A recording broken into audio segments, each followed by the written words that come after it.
Good evening, ladies and gentlemen. This Friday edition of the News Hour, I would like to highlight a contentious issue that has been pricking the conscience of our society for just far too long. A timely reminder has come from the Delhi High Court that has sent a strong message to the central government. They are categorical. They have told the Modi Sarkar it is time for a uniform civil code. Offering measured yet firm views on the subject, the Delhi High Court Judge Pratibha Maninder Singh today reminding our lawmakers how India's modern society is gradually becoming homogeneous. Traditional barriers of religion and caste held supreme by patriarchs and radicals are slowly becoming irrelevant, and that's the statement made by the Delhi High Court today.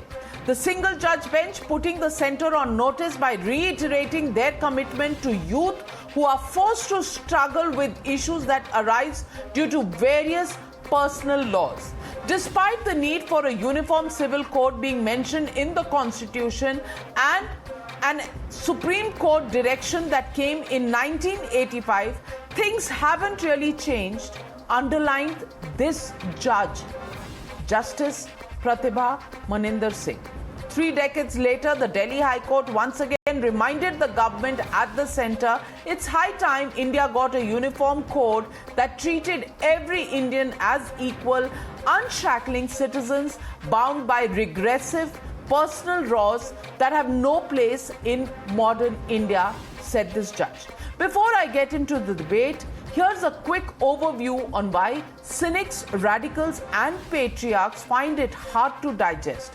While conservatives call the idea impractical due to India's diverse population, can Indians be denied the basic right to equality? While radicals cite religious freedom, why should women of certain communities suffer just because their religion says so?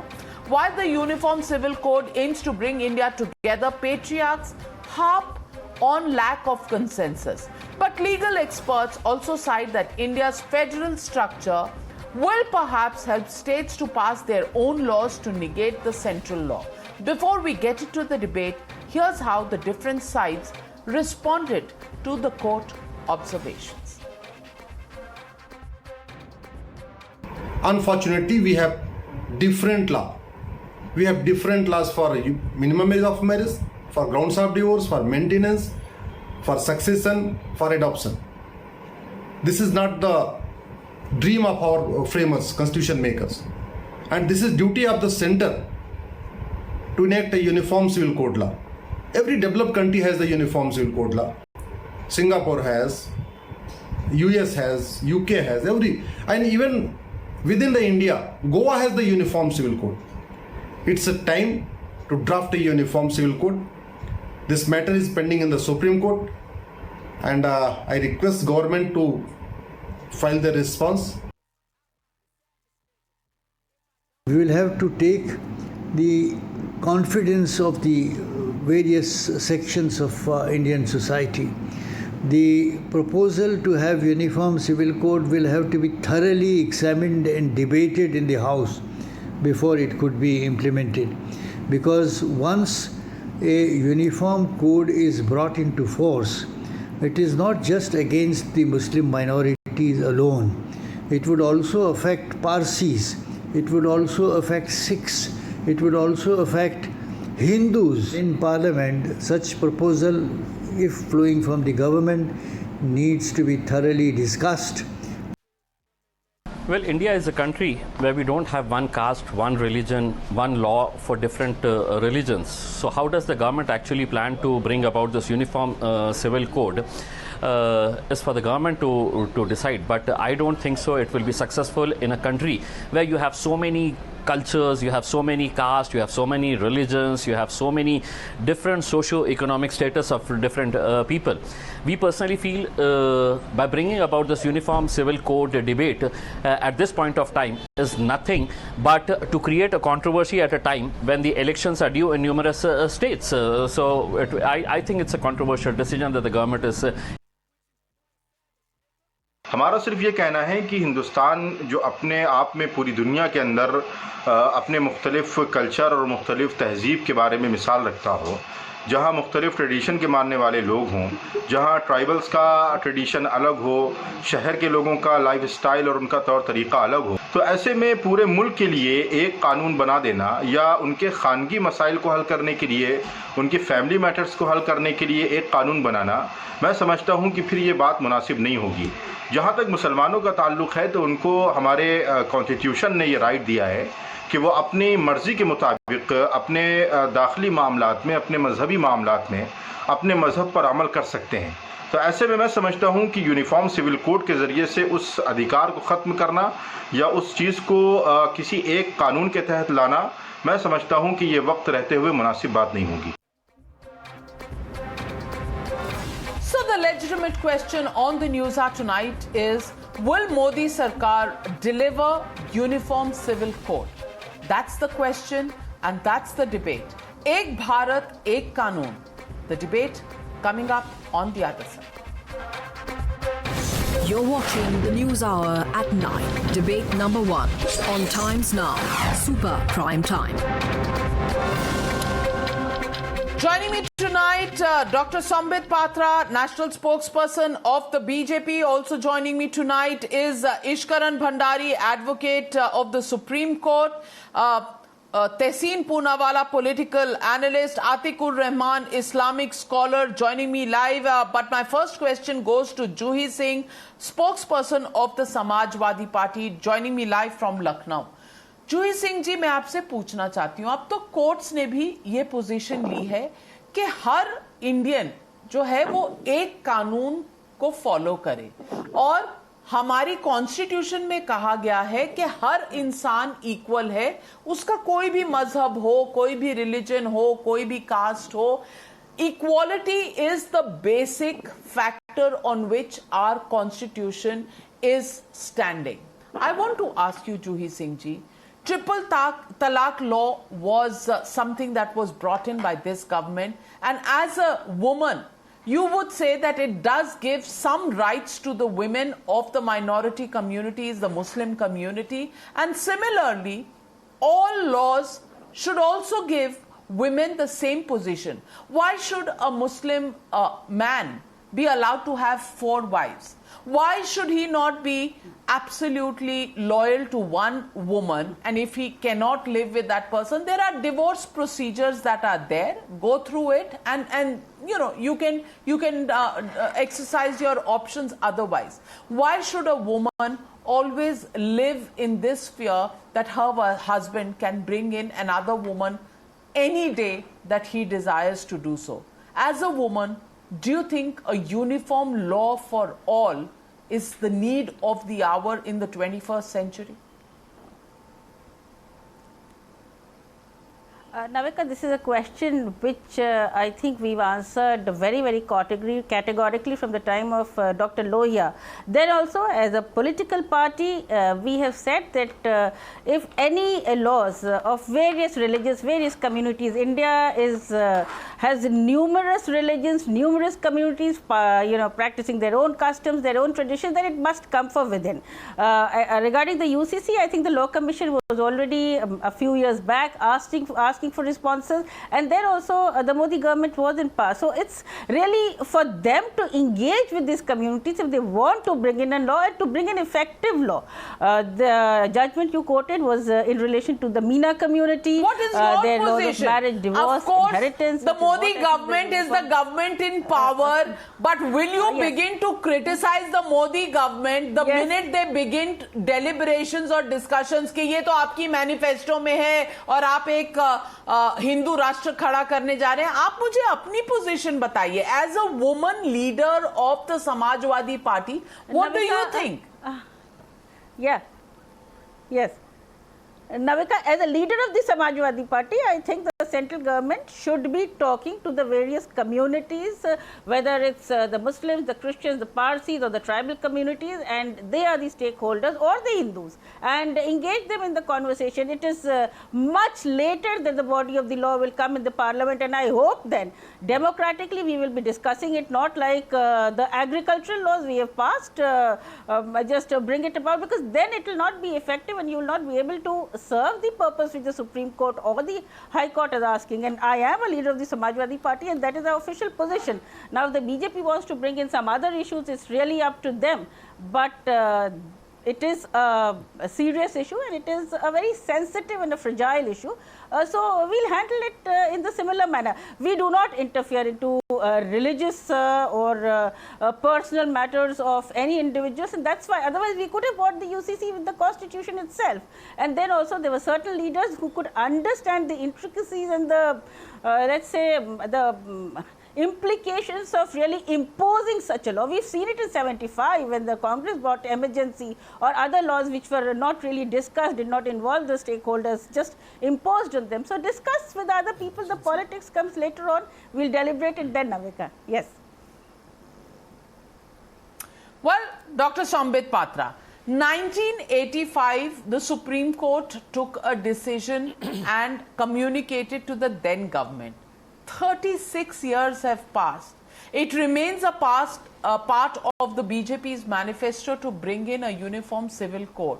But it seems like no political party, no government has had the nerve really to tackle what is called a sensitive issue, which is religious freedom of certain communities.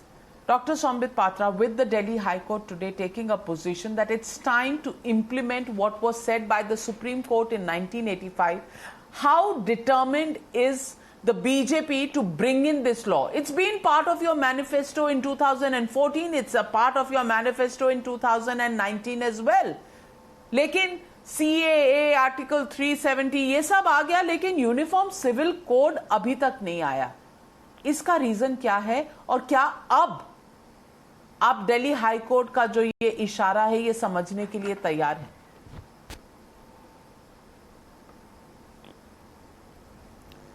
See, Navika, as far as UCC is concerned, you are absolutely right. It is one of the core agendas of Bharatiya Janata Party, and we have spoken about it in both our manifestos in 2014 as well as in 2019. And we have touched upon it in three major points. Number one, we want a widespread debate with all the stakeholders. It's an extremely important point that we have to debate with everyone, and a thorough consensus has to be built, number one. Number two, the core agenda of implementing UCC is to stop gender discrimination, to see to it that a dignity and confidence, a certain amount of dignity and confidence is instilled into, the living standards, particularly of the women of various communities of India. And thirdly, and very importantly, I would say that the manifesto of BJP mentions that in these debate, what we would be doing is we would be catching upon the best practices of all the subgroups, of all the religions, and they would be harmonized so that, in fact, whatever comes out of it is one of the best that India can project. Here, two or three things are extremely important. UCC has nothing to do with religion. Let me tell you, it is something which is present within the precincts of the Constitution of India.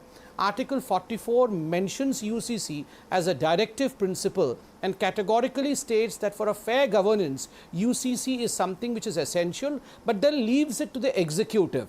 Through Article 37 says that the courts cannot enforce them. It is up to the executive to, in fact, bring UCC. I'm sure the government will bring UCC with due deliberance after due debate, because I remember in 2016, a 16 questionnaire, in fact, was released by the then Law Commission with Justice B.S. Chauhan at the helm of affairs, and a thorough a thorough churning into these questions has been going on.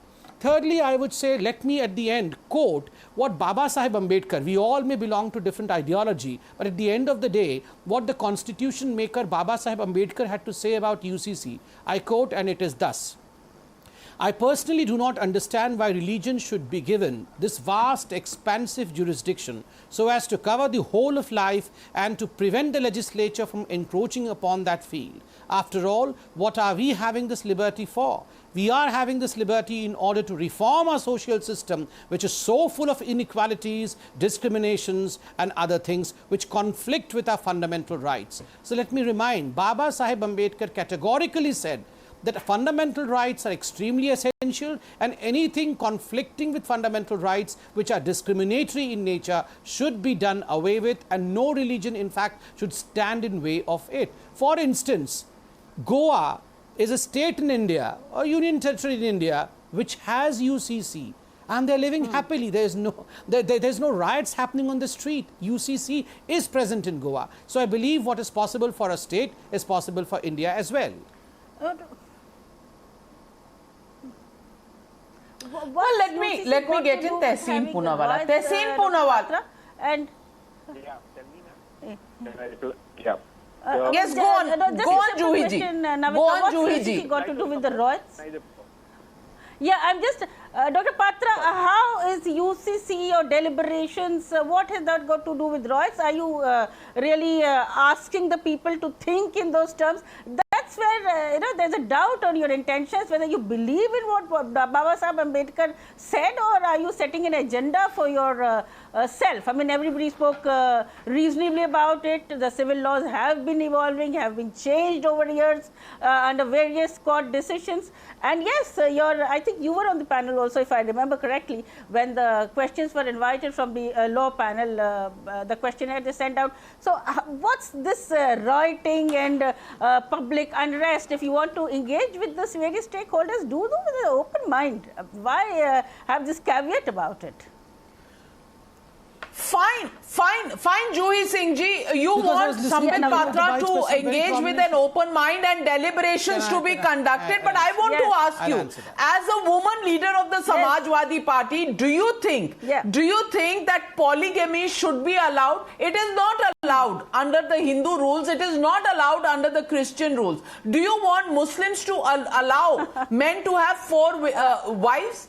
Should that be allowed? Should daughters get only half of what sons get when the inheritance laws come into force? I want to ask you, take a position. Take a position as a woman. Be true to your own conscience, not to politics of the land. I will. Yes. Can we not trust our Muslim brothers and sisters to decide and legislate what is in tune with democracy and the dynamics of time? And I also are you saying in 74 years the equality has happened? Are you saying in 74 years the Muslim brothers and fathers have agreed to some sort of equality? Please answer me. Navika, can we send a message to? I am answering. Can we send a message to the UP government not to tear off women's saris because they are coming out in politics and going to vote, and that's how you respect women? I mean, it's okay to say something, but you're really doing it in ground, and I trust my Muslim brothers. No, we are talking about women, Sambit Patra. Don't try to trivialize what is the connection between this and this one incident, which is a criminal incident, and should be looked at criminally? Do you want to use this incident to make a bahana why women should be subservient in the Muslim society? Dr. Patra? Nobody is making the bahana. Navika, nobody is making a bahana. I think Muslims are mature enough and to decide on their own, and that's what they do. Yes, please. Okay, thank you. Navika, a few very important points. Navika, this is a very technical debate, and I believe, Navika, this is a very technical debate, and I believe this debate has no space for any kind of rhetorics, because we have to guide the peoples, not misguide them. Look, as far as polygamy is concerned, you would be astonished to know, Navika, that till 1955, even Hindu men were allowed to have multiple wives, because there was no Hindu code bill by then. Only it was after 1956, when the Hindu code bill came, that the Hindus' polygamy stopped. So in fact, there was a reform in the Hindus, remember, through the way of law. That time probably Samajwadi Party of course did not exist, but had we asked them, they would not have said, we believe the brothers and sisters of the Hindus, they will decide whether to keep multiple wives or not to have multiple wives. But we didn't exist. Who opposed it, sir? Madam, I never shouted in the middle of it. We didn't exist. Madam, Madam, can we have a decent debate where we don't shout over each other? Madam, can we have a decent debate where we are well behaved and don't shout over each other? Tehseen Poonawala, you are a champion. You are a champion for can we have a well-behaved debate at least? And personal rights of people. Don't teach you. 1 minute. One minute, Juhi ji. 1 minute, Juhi ji and Dr. Patra. Let me get in the other panelists. Let's not make this only Samajwadi Party Juhi versus ji comes the BJP unprepared and she keeps on shouting. That's the problem. Arena. I want to ask Tehseen Poonawala. Tehseen Poonawala, simple question. Muslim girls are forced to get married at puberty at the age of around 15. There is a law that exists for Hindus as well as for Christians where before 18 no woman should be married. Do you want Muslim girls to be at a disadvantage? Do you want them to be inflicted with a marriage and possibly childbirth at a time when they should be studying and educating themselves? Do you want the inheritance laws for Muslim boys and sons to be different from that of what the girls and the daughters get? I want to ask you, Tehseen Poonawala, you're a great one at fighting for rights of people, on freedom of speech, on liberties. Do you think, unless we have a uniform civil code, this will not be ensured for certain societies, certain communities, especially the Muslims? Tehseen Poonawala? Though I have come last minute into your debate, I'm always well prepared with all my data. And I trust Times of India for my data. And I'm glad that you took up this issue of UCC. I really owe it to you, ma'am. Because as per Times of India, a paper you trust, ma'am, here is the report, April 10th, 2010, the data is put out. More Hindu men have 2 wives than Muslim men. So if we don't beat Muslims on the show and talk an intellectual debate on UCC, I would be glad. Also, according to the same article, average age of Muslim women getting married is 18.2. Average age of Hindu women getting married is 19.3. Not too much of a difference. I can tell you on your show example of several Hindu members of parliament present from the BJP whose husbands took a Muslim name, dumped their first wife, and now have the second wife. I don't want to make personal comments. So let's not beat and demonize Muslims. Let's have an intellectual debate, as Dr. Patra said. I want to make 2 fundamental points. Dr. Patra is right. This is a directive principle. Dr. Ambedkar wanted it in the fundamental rights. Guess who opposed it? 5-4 it was defeated. It was opposed by the RSS, the Hindu Mahasabha, and their supporters in parliament. Therefore, it was defeated. But a larger and more important point that I want to make before I end this. Dr. Patra, we need to balance Article 44 with Article 25 and Article 26B. So I really appreciate the one line you said, that there must be a consensus. And the best practice, as Juhi said, from all religions, all castes must be taken. If you can do that, you can serve gender justice, because we even know of people who dump their girlfriends, their wives, or, get married at a younger age. So it must be religious neutral without making it personal about anyone. Absolutely. Fine. There is... Dr. Patra, do you have a problem with that position? Dr. Patra? Navika, in fact, when I spoke for the first time, the opening statement was that it is religion neutral. It is nothing about Hindus and Muslims. In fact, Christians have to wait for 2 years for divorce. So why should they wait for 2 years for divorce? In Hindu, there is something called as Maitri deed. That means a friendship deed in particular state like Gujarat, where you can have a second wife apart from your first wife just because you strive into a Maitri Karar. That has to be done away with, just as polygamy has to be done away with.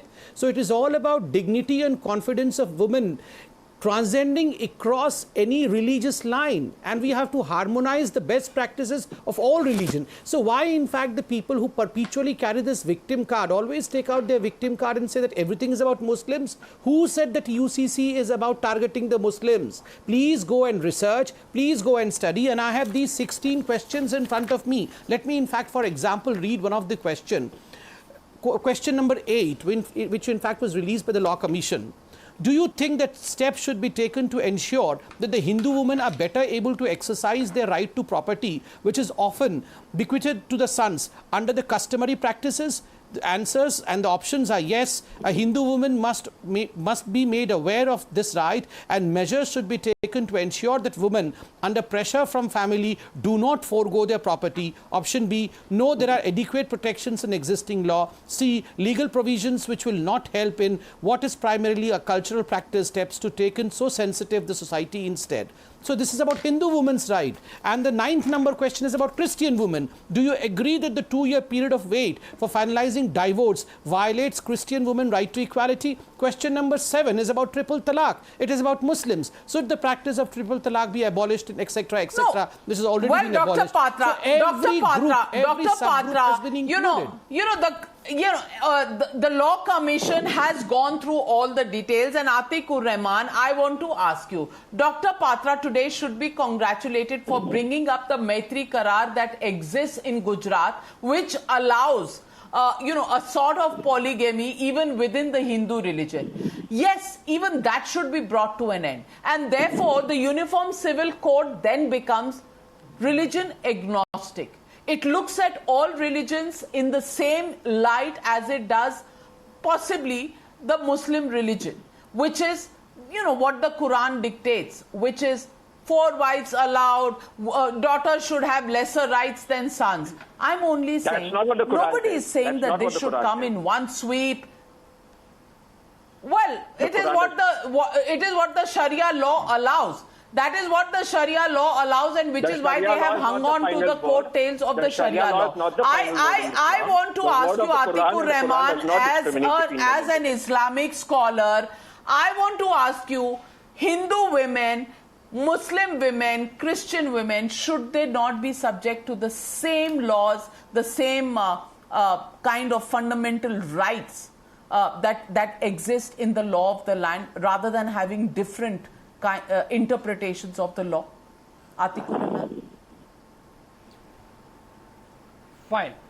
Navika ji, first of all, this is for one and all, that if we are discussing gender justice and gender equality, Muslims or no Indian should have any problem regarding the UCC. Point number 1. Point number 2 is, as a researcher on Islamic studies, it is incumbent on myself to clarify the point you are raising 2 or 3 times on the debate, that is, Muslims are allowed to have 4 wives, which is wrong. Allah says that have 2, 3 or 4, but because it is not possible to maintain equality, have only 1. Second and third point, Navika ji, is as far as Muslims and Islam is concerned, I am very sure if Dr. Sambit Patra is talking of having a consensus, many of the gender justice things in the Quran will have to be incorporated in the UCC. Another important point, Navika ji, here is that the Law Commission suggested that time is not very much convenient right now to have a uniform civil code. We will have to have a consensus in the society itself. In the past 6 years after that, what measures Dr. Sambit Patra and his party and the central government has took up to have this consensus, may I ask him? Well, this is not something that has come from the party of Dr. Sambit Patra, though it exists in their manifesto. This has come from the Delhi High Court. I want to ask you, take a position. Atikur Rahman, do you want daughters of Muslim families to have lesser rights than the sons? Do you want them to have different marriage age from what is recommended for Christian and Hindu girls? Take a position. Navika ji, there are innumerable misconceptions spread by the Hindutva Parivar against all these Quranic laws, which we have time and again proved that there is gender justice and gender equality more than any other scriptures than in the Quran. But we have to discuss this amicably. You agree with that? If you agree with that, Ishkaran Bhandari? Something. Ishkaran Bhandari? Navika, Triple talaq triple तलाक का इतनी मुखालफत हुई थी और ये कह रहे हैं कि जेंडर जस्टिस हुआ करता है शरिया लॉ में. Mr. Ishkaran Bhandari, do you agree with Atikur Rahman? Instant triple talaq was banned by Allah himself. It's a question to Instant me. triple talaq Let me was please banned by answer it. Quran itself. I have waited my turn. Can I answer it now? Firstly, an excellent judgment by Justice Fateba M. Singh, one of the finest judges. One thing which I wonder, why does nobody ever talk about bringing Sharia law for Muslims in the criminal field? You would never see a movement of let the society do it, have a Sharia law in the criminal field. But anyways, on to the serious point I want to make. Said by a Congress president, nobody with son of ex-Congress president to Jawaharlal Nehru, I charge you with communalism because you are bringing forward a law about monogamy only for Hindu community. Take it from me that the Muslim community is prepared to have it, but you are not brave enough to do it. This was a charge by a freedom fighter Congress president of communalism and cowardice on Jawaharlal Nehru because it is a communal move. And then later Nehru in an interview to Guardian said, I could do something for my Hindu sisters, I could not do something for the Muslim women. So let this government, after Supreme Court judgment, do something for the Muslim women. Because the problem is, and I will just quote 4 laws, Indian Penal Code 1860, Indian Evidence Act 1872, Contract Act 1872, CPC 1908, because Britishers were concerned about law and order and contract making money, they did not give any attention to what a Hindu or Muslim did in his personal law, women right, etc. They weren't bothered. They were controlling money and contract, so they made uniform laws in these 2 fields. After independence, the independence founders of our constitution thought by Article 44, and please remember, Article 44 was in the directive principles when Hindus had personal laws and Muslims had personal laws. They would have legitimately thought when you make a code bill, you will make it for both Hindus and Muslims. But Mr. Nehru, who was charged with communalism by a Congress president, did not make it for Muslims, whether it was for vote bank or whether it was for a lack of courage. That is for history to judge. Tehseen Poonawalla, this government vote bank politics from Nehru to Rajiv Gandhi and Shah Bano case. Are we looking at an opportunistic Congress government, or do you think at least on this issue you will stand apart from what the Congress has used as a vote bank politics dictated by their political ambition rather than for a fight for the freedom and equality of women? All 3 of my co-panelists, Juhi ji, Atikur Rahman ji and I, who are opposed to the BJP and Ishkaran, who's pro-right wing, have said, we welcome it, but let's see the draft of it. Now, for example, will they do away with the tax incentive and tax breaks they give the Hindu undivided family? Will they charge their own MP for double marriage and cheating and all of that? So let's not get into that. Let them bring the draft. The proof of the pudding is in the eating. Why not get into that? Dr. Patra, the Supreme Court came out with its judgment in 1985. We are sitting in 2021 and possibly there have been only 13 years out of these 31 years that 36 years that there has been a BJP government. The remaining years have been the Congress governments. Why haven't they found time to build this consensus even after the Supreme Court dictated this? See, as far as the Congress party is concerned, we are quite aware as to why they don't want to bring a consensus. We saw the Shah Bano case, a historic case. I mean, just imagine a woman of that age wanting a pittance, and that was prevented despite a historic Supreme Court judgment. So that speaks volumes about the Congress's Tushtikaran ki Rajniti, the appeasement politics of Congress. See, as far as BJP is concerned, we were the ones, despite the fact that we were questioned CAA kab aayega, mandir kab banega, 1000 janam bhi le loge to Article 370 hata nahi paoge. We in fact brought in CAA, we saw to it that the mandir moves towards completion, and we are the ones who in fact abrogated Article 370. So please, with folded hands, we want deliberations and debate, but please don't challenge us in the way that many of our opposition parties are challenging us. But towards the end, to my good friend Atikur Rahman, I'm really happy and I support you when you say that Allah always has preached and propagated equality. So what's the problem? That's what we are saying, equality. Allah never wanted polygamy. Allah never wanted triple talaq. Allah wants equal inheritance, and that is what we want. So we all. So then who is distorting the teachings of Allah by bringing up the issue of the Sharia law as personal laws of Muslims that are being protected? And what is the BJP waiting for? It is 7 years since they came to power, and the UCC, the Uniform Civil Code, has always been part of the BJP's manifesto. Is it high time for the Uniform Civil Code now to become a reality? That's the question people of India are asking tonight.